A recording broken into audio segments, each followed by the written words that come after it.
Nous sommes à l'aube du deuxième âge.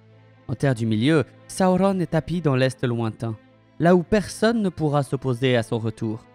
Les elfes vivent pour la plupart autour du pays de Lindon au nord, car Eregion n'est pas encore fondé. Sur l'île de Númenor, Tar Elendil est roi, et Veantur revenait d'un long voyage vers les Terres du Milieu qui l'avait mené à la rencontre des hommes de l'Eriador. Ce faisant, il réanima la braise de l'exploration chez un peuple qui l'avait quelque peu délaissé. Mais dans le futur, devra naître un autre navigateur que les histoires retiendront comme le plus grand. Bienvenue dans l'histoire de Aldarion de Númenor, le navigateur.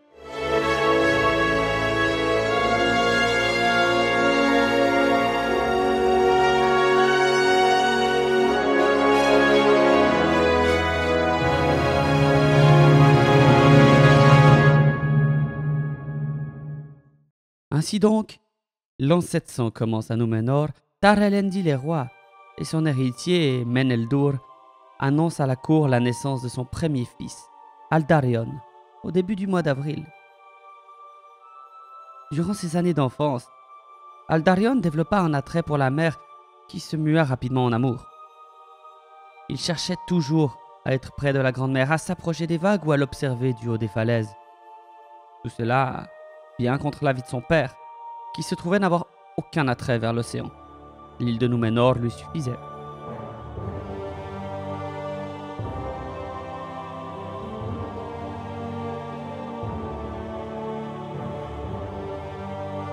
Si cette différence rendait les relations père-fils très difficiles, Aldarion s'entendait très bien avec le reste de sa famille. En vérité, il vouait une grande admiration à son grand-père, car celui-ci, disait-on, avait beaucoup navigué dans sa jeunesse. Il racontait des histoires étranges de lieux lointains, d'elfes et d'hommes venus d'ailleurs. Chaque fois que Veantur racontait ces histoires à son petit-fils, une flamme d'aventure s'allumait dans son regard, flamme que le grand-père entendait bien attiser. Et donc, quand Aldarion eut 25 ans, Veantur l'emmena vers le port et lui montra son grand navire, le Númenramar, les ailes de l'Ouest. Aldarion monta à son bord et il sentit qu'il avait trouvé sa place parmi les ponts et les cordages, les voiles et le scorbut. Qui a écrit ça? Bref, et ce jour fut probablement l'un des plus heureux de la vie d'Aldarion, car son grand-père l'emmena avec lui pour un voyage en mer. Avouez, vous auriez aimé avoir un grand-père qui vous emmenait en voyage en mer. Et leur première escale se fit dans un pays dont on avait souvent chanté la beauté au jeune fils de Meneldur, Lindon, terre du grand Gil-galad, de Círdan, l'un des plus âgés parmi les elfes, disait-on même. Aldarion parvint à lier une amitié naissante avec les deux elfes. Quand ils durent repartir vers Númenor, Aldarion fut attristé, mais il promit de revenir le plus vite possible. Et à peine furent-ils de retour que le jeune homme n'avait qu'une seule idée en tête, repartir. Il ne fallut pas longtemps avant qu'Aldarion ne devienne un marin accompli. Il effectuait des voyages en Terre du Milieu, bien que sa famille n'aime guère le voir partir de cette manière et si fréquemment.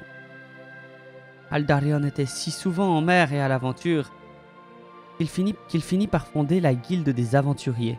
Non, pas celle-là, celle des grands voyages, celle des allées sans retour, du danger, de l'exploration de terres inconnues, d'îles lointaines et de cartographes passionnés sous des étoiles étranges. Au lieu d'ériger de belles salles de guilde dans l'une des somptueuses villes que comptait Númenor, il décida de placer ceci sur un bateau. Eambar était son nom. Et il arriva un temps où Aldarion eut 100 ans. Et il fut proclamé héritier de la couronne. En conséquence, lui fut présentée Erendis, fille de Belegar, afin qu'elle devienne sa femme. Mais à l'image d'un autre homme dont le destin est terrible, le cœur d'Aldarion appartenait déjà à l'océan. Et bien qu'il trouvait Erendis d'une grande beauté, il la laissa poursuivre la vie qu'il aimait tant, dans les embruns au son des vagues et à la douce caresse du vent salé de la mer.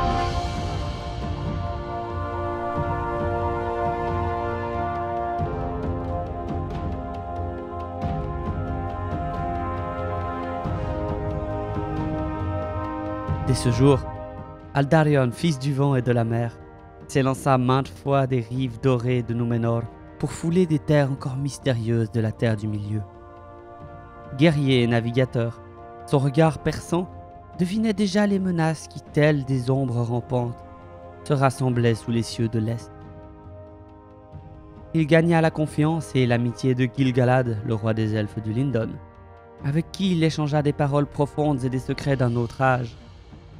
Ensemble, ils virent la nuit approcher, portés par l'obscur dessein de Sauron, cet être d'ombre dont le pouvoir et la malveillance allaient fondre sur les hommes et les elfes. Ainsi, Aldarion, animé d'une sagesse rare parmi les hommes, conçut un plan hardi. Dans le souffle des vents marins et le murmure des anciens champs, il érigea un port, une vigie núménoréenne à la frontière du danger, à l'embouchure de la rivière Gwathlo. Il baptisa ce lieu Vinialande, le port nouveau, une forteresse maritime et un refuge pour les peuples libres qui défieraient les siècles et dont les pierres trembleraient encore sous les pas des générations futures.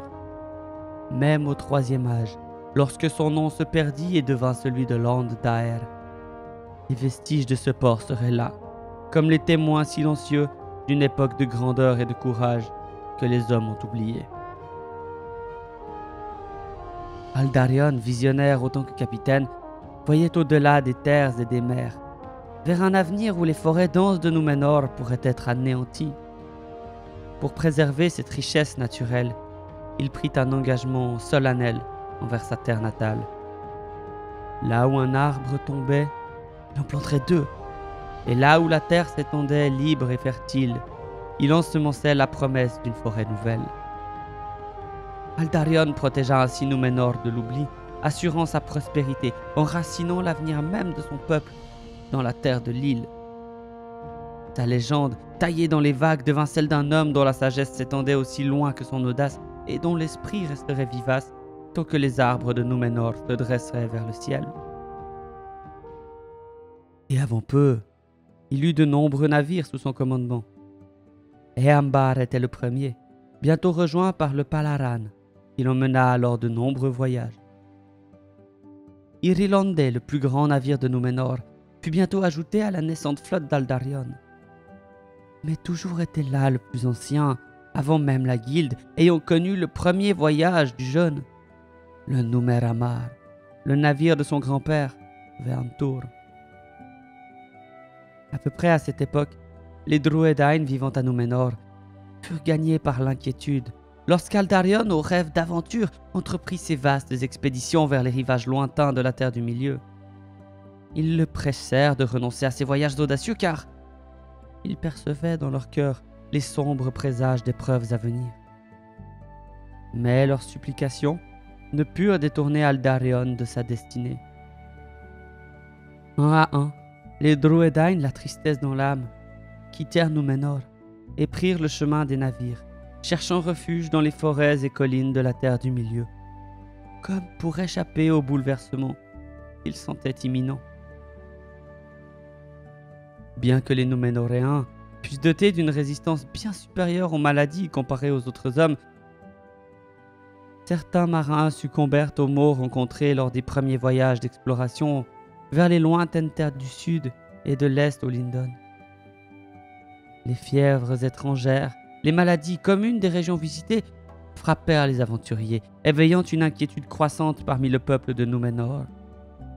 Beaucoup craignaient que ces audacieux voyageurs ne ramènent avec eux des fléaux inconnus. Ces craintes pesèrent lourdement sur l'esprit de Tar Meneldur, le père d'Aldarion, qui voyait dans ces périls une raison impérieuse de freiner les ambitions de son fils pour les expéditions toujours plus lointaines.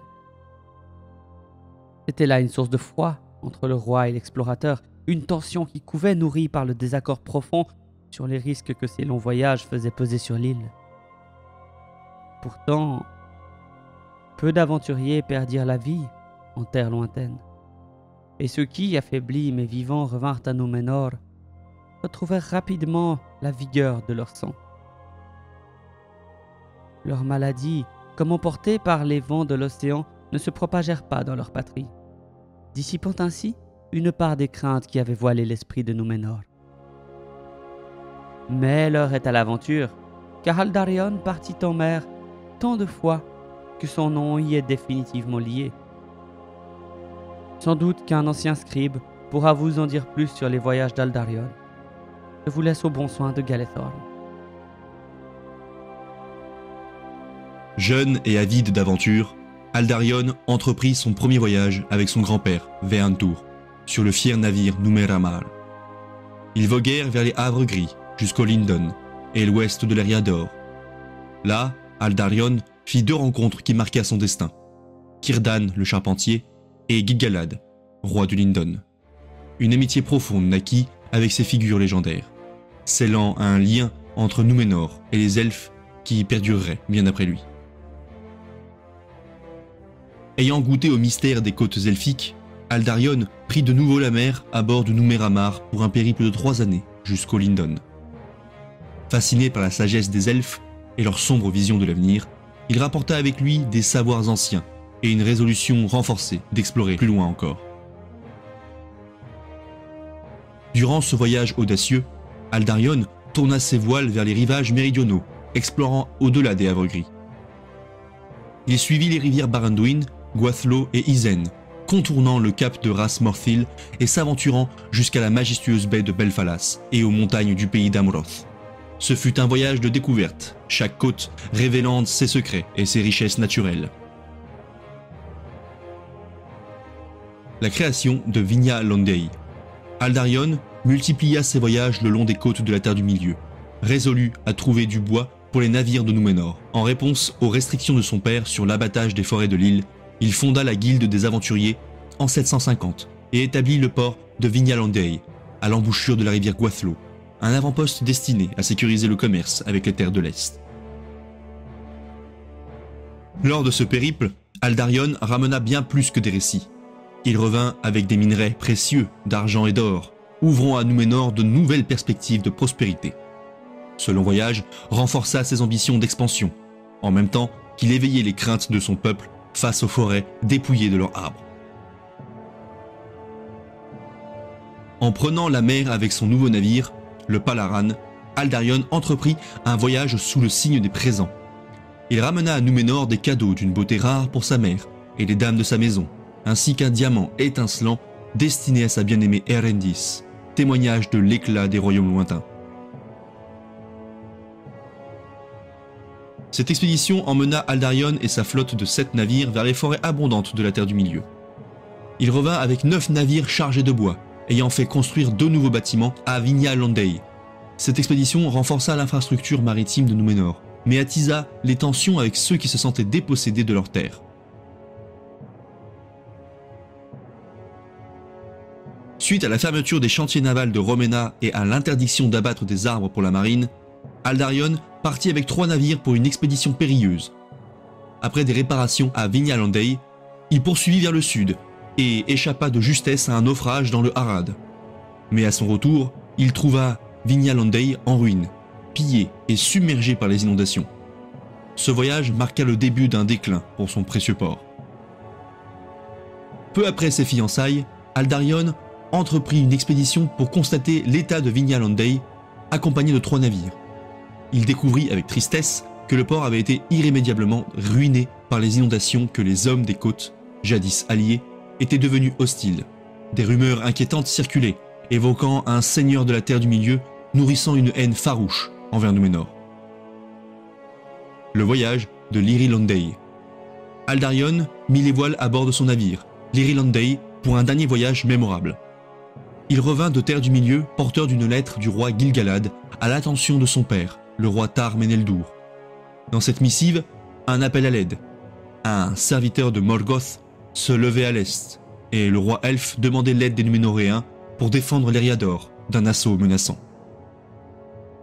Merci Galethorn. Vous comprenez maintenant que Aldarion, pour aventurier, marin et explorateur qu'il était, ne semblait pas faire l'unanimité au sein de son pays. Toutefois, il était l'héritier du trône, et en l'an 883, il hérita du sceptre de Númenor et devint Tar Aldarion, 6e roi de l'île. Alors qu'il montait sur le trône, il jura de ne jamais reprendre la mer, de se consacrer uniquement à son royaume. Non, non, vraiment pas. Il entama de nombreux voyages en Terre du Milieu au cours des 18 années qui suivirent sa réception du sceptre en 883. Il voyagea beaucoup sur terre et sur mer. Il remonta le fleuve Gwathlo et rencontra Galadriel à Tharbad. Son premier départ se fit en 883 ou dans l'année suivante, c'est pas bien clair. Et son dernier voyage fut fait vers l'an 985. À une époque qui précéda l'avènement d'Aldarion en tant que roi, mais alors qu'il s'était déjà affirmé comme un grand maître constructeur de navires et un navigateur audacieux, voguant jusqu'aux confins du Harad, ses prouesses attirèrent l'attention de Sauron. Ce dernier observait avec méfiance ses exploits maritimes, tout comme il surveillait l'émergence du puissant royaume elfique d'Eregion et la fondation de Ostinedil, cité majestueuse des forgerons elfiques. Ces développements nourrissaient ses craintes de voir les Núménoréens, alliés des elfes et amis de Gil-galad, s'implanter solidement le long des rivages du Lindon, et même sur les côtes méridionales de la Terre du Milieu. Aussi, Sauron, dans sa ruse, décida-t-il d'épargner l'Eriador pour un temps, jugeant plus prudent de renforcer son propre pouvoir en un lieu stratégique. Ce lieu que les siècles appelleraient le Mordor devint sa forteresse secrète, une sombre citadelle destinée à préparer la riposte contre toute incursion des Núménoréens et à contenir la menace grandissante de leur présence en Terre du Milieu.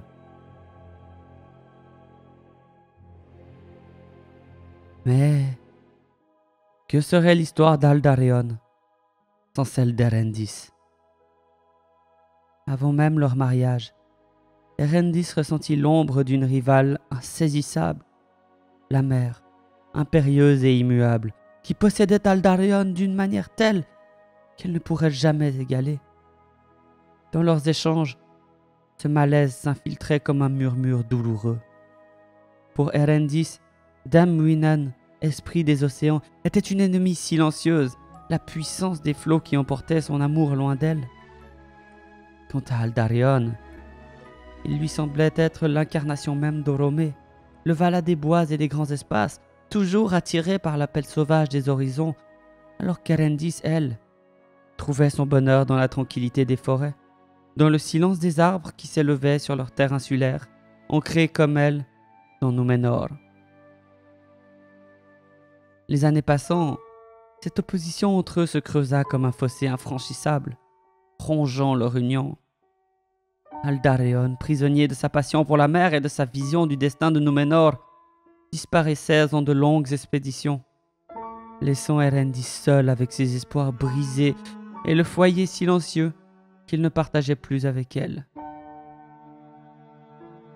Elle attendait, les yeux tournés vers l'horizon, blessée et fière, refusant d'admettre que son amour ne pouvait rivaliser avec celui qu'il portait à ces vastes mers et aux mondes inconnus qu'il convoitait.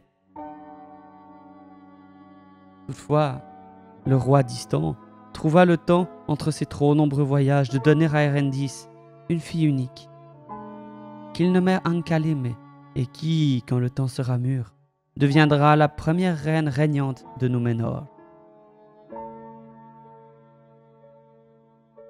Même quand la lettre de Gil-galad parvint à Núménor, justifiant les explorations d'Aldarion et confirmant ses inquiétudes, Erendis, meurtrie dans sa fierté et son cœur, ne parvint pas à accepter la réconciliation.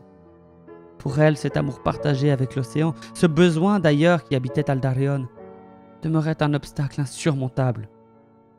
Dans le silence de sa solitude, elle choisit de préserver son orgueil, préférant vivre avec son chagrin, plutôt que d'accepter d'être celle qui l'abandonnerait encore et encore.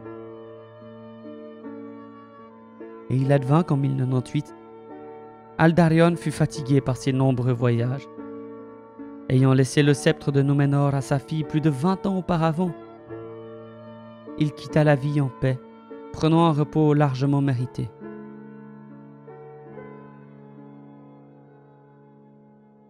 Dar Aldarion sera toujours connu comme l'un des plus grands navigateurs de la Terre du Milieu, écho fantastique des grands explorateurs de notre monde qui fendaient les eaux en quête de découvertes à leur époque. Merci à Galethorn d'avoir bien voulu nous raconter les différents voyages d'Aldarion. Si vous voulez le retrouver, c'est... Non, en fait, fais ta pub toi-même, vas-y mec, c'est à toi. Très bien, alors dans ce cas, je vais me présenter. Alors moi c'est Galethorn, alias Gaël. Je fais du contenu sur les réseaux sociaux depuis quelques années maintenant, à travers le jeu de rôle Grandeur Nature, l'histoire avec un grand H, l'univers de Warhammer 40 000, mais surtout le Seigneur des Anneaux, sur YouTube, TikTok et Instagram, et aussi sur Twitch. Encore merci à toi, Bulia, de l'invitation pour me permettre de parler de ce personnage que j'aime beaucoup, et on se retrouve pour une prochaine vidéo. Abonnez-vous! Merci. De mon côté, si vous voulez me soutenir, c'est sur Tipeee que ça se passe, ou via le bouton rejoindre sur YouTube. D'ailleurs, merci, parce que grâce à vous, on est bientôt 1200 sur Twitch. Je les colle, mais 1500 avant 2025. C'est possible, vous pensez? Ça ne tient qu'à vos partages, à votre soutien. Faudrait qu'on se trouve un petit gage si on y arrive. Une idée en commentaire? Merci beaucoup d'avoir suivi cet épisode, merci à Galethorn pour sa participation. Allez aussi le suivre sur les réseaux évidemment. Et à très bientôt au Terre du Milieu. Ciao!